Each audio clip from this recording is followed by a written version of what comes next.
Yeah, no typical intro or outro, so this is just going to be a very melancholic, very dark, voided, melancholic, depressing, woeful monologue. What can I say? Have I said that things never change before? What you saw was a pinnacle of so many things of never changing. It's so linear. So fucking linear. These NASCAR personalities. And just the borderline dog shit luck that the good people get bestowed upon. Remember I expressed how absolutely livid and frustrated I was that Jimmy Johnson was having yet again another good run, only for it to go to waste because of some stupid fucking bullshit. Well, slap that onto William Byron and the Fire and Flame scheme. Was shaping up to be what could have been a beautiful throwback to not even just the scheme itself, but to what the scheme represented, the legacy of that paint scheme.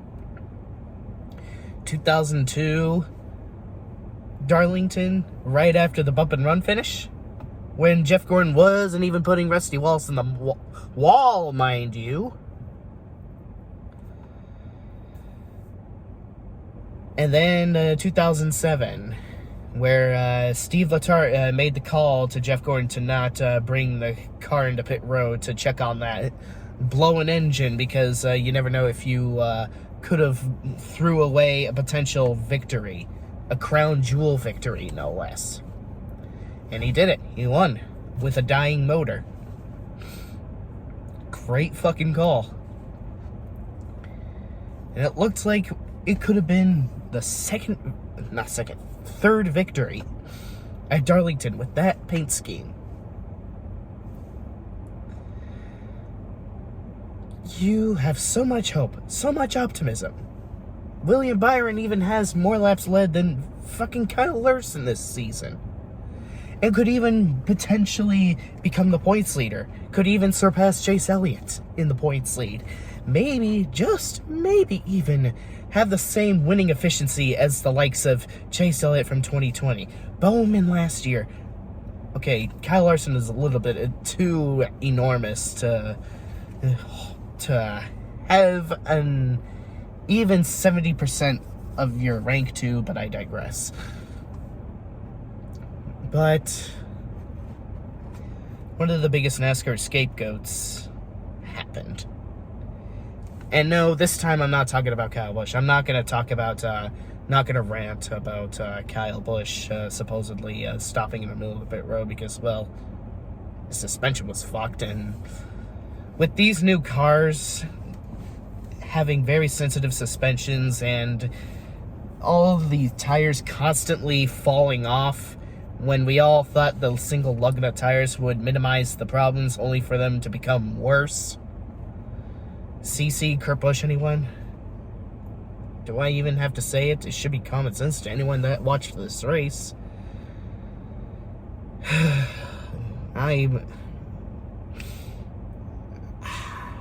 You know what? I actually don't even have enough juice or enough energy to let out any screams or rages, and I actually mean it this time. If you're clicking on this video to get that sort of satisfaction, then I hate to break it to you, you've come to the wrong video. So I suggest you either make one on your own or look elsewhere to someone that may be holding a vengeful vendetta against Joey Logano, because, well, I have too much of a soul-crushing empty husk to really even show any kind of vengeful, vehement spite, any kind of rage, any kind of tearful, rampaging agony like I have done in the past, because just more things change, the more they stay the same. are hoping that your main man at Hendrick gets a symbolic victory as a nod to previous NASCAR legends. He has such a great run. And he's leading plenty of laps, and he's mostly consistently staying out of trouble. His pit crew, even, not making any mistakes at all. Only for it to go to waste because someone doing stupid shit on the track, or making stupid decisions, or just... I don't fucking know. Now, which race am I alluding to? Am I alluding to Jimmy Johnson when Denny Hamlin couldn't get to pit road sooner? Or am I alluding to William Byron's win that got away from his grasp? You decide, because it's a copy and paste. So, hate to break it to you, but it wasn't a Jimmy Johnson sacrificial moment when he was getting constant wins stripped from his grasp, completely snatched away, and then off the cliff, never to be within reach ever again. The thing is, it doesn't matter what Hendrick driver there is. This kind of bullshit luck, most specifically at Darlington or any other place, or any other milestone they're trying to reach for, any other hoop they're trying to reach for, it's just gonna keep on happening. Even in the glory days, it's gonna keep on fucking happening, no matter what. And unfortunately, it's unfortunately never gonna go away, and it's just something that we unfortunately have to make peace with, because unfortunately I can't say I didn't see this one coming at all. It's because unfortunately I've become used to seeing a lot of disappointing shit coming over and over and over and over and over and over and over and over and over and over and over and over and over again, to the point where just you don't care. If Hendrick Motorsports was truly resilient, or truly the strongest of the strong,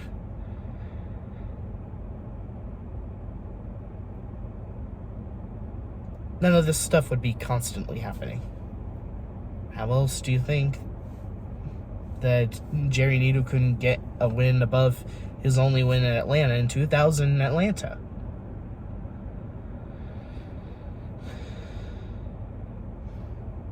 Or better yet, how do you think that Brian Vickers couldn't get any win besides his controversial victory at Talladega? I'm never forgiving his choke at the 2005 Pocono race, especially when NASCAR could have gone to green-white checkered after Bobby Labonte crashed. You think people just simply forget this stuff? Especially NASCAR fans as far back as the Gen 4 days? Do you think this is just something that we just simply move on from? Do you think this is something that we just sweep under the rug? Do you think this is something that we never want to think about ever again? Do you think this is just something we always try to delete from our minds, let alone from history? Newsflash, nothing will change as long as this keeps happening.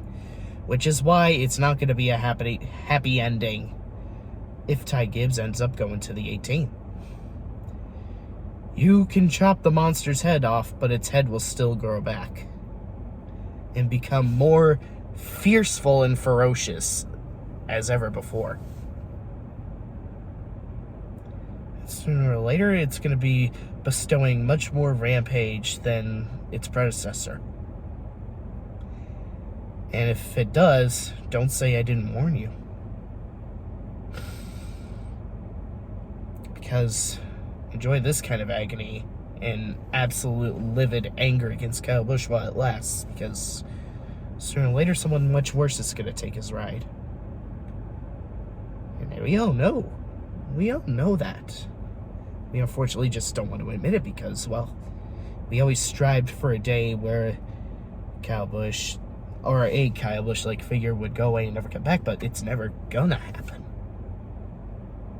More things change, the more they stay the same. Why else would Kyle Larson win a championship right after Jimmy Johnson retired? Or better yet, why would Chase Elliott win a championship on Jimmy Johnson's final season. Why else would Jimmy Johnson win the 7th championship the season after Jeff Gordon retired? How often have I said that things never change? It's all the more reason why I probably could make a 2018 to 2020 alike rage video, but I just don't. I don't have it in me. I don't have the energy. I don't have any of that juice in me whatsoever. So you're just going to have to enjoy this raw, unfiltered, melancholic, woeful, depressing video. Although it's kind of a double-edged sword, because part of me probably would have regretted for not having the money to go to Darlington to see William Byron win, but now it's become a disappointment that he just couldn't outrun sliced bread.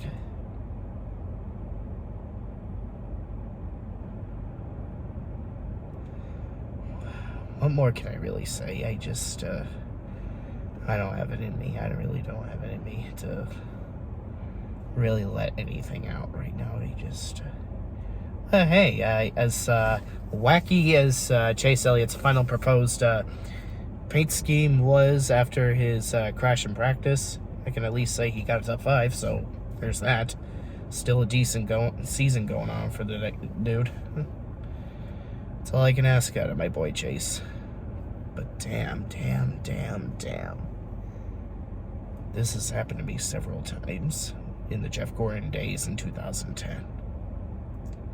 Don't even get me started on 2010 Darlington, because fuckface Hamlin just had to win a race that Jeff Gordon should have won, which was the basic common occurring theme throughout that season.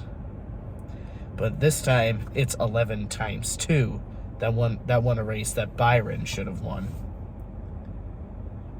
Martinsville, Texas, Darlington are the races, and Martinsville again, are some of the races won by Denny Hamlin that Jeff Gordon should have won. There's so many races Jeff Gordon should have won in 2010, but just didn't break through.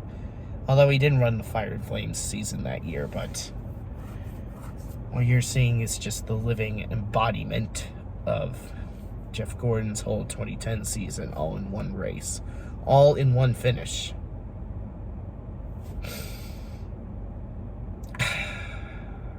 Note to self: don't give yourself false hope that there will be a symbolic Hendrick Motorsports throwback victory.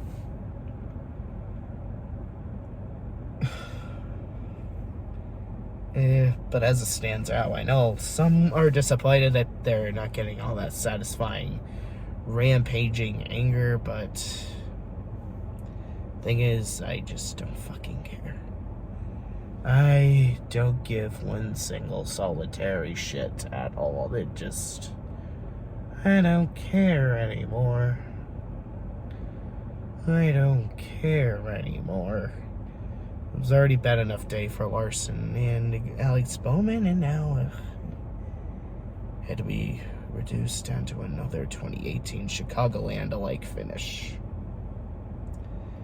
Hate to break it to you guys, but it may seem like a bump and run, but when you put somebody in the wall, which does them enough damage to a point where it looks like DNF significant amount of damage, then that still qualifies as a dump. I know you're going to desperately try and mask it and say, oh, but he only got him loose, so you just have it at the wall. No. He blatantly dumped him. You know Joey Logano is the worst at letting shit go, if we're ignoring Kyle Busch. Just no. As well as Denny Hamlin, but I digress. But right now, Logano is obviously making himself out to be the bigger scapegoat here, because I'm pretty sure the only form of damage control anyone has is OBA 2020 Bristol. Gotcha! Because, you know, it's totally, absolutely like Chase Elliott is the one holding piddly vendetta against someone else. Yeah, that's totally the fucking case. I see it, just my cat went underneath a fence. And out in my backyard. But that's not important.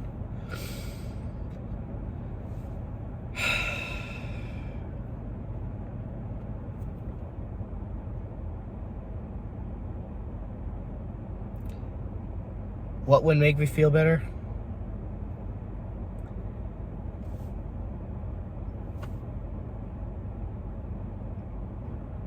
Maybe William Byron winning in front of me in person? I'm just desperate for optimism. Have a good night, my dudes.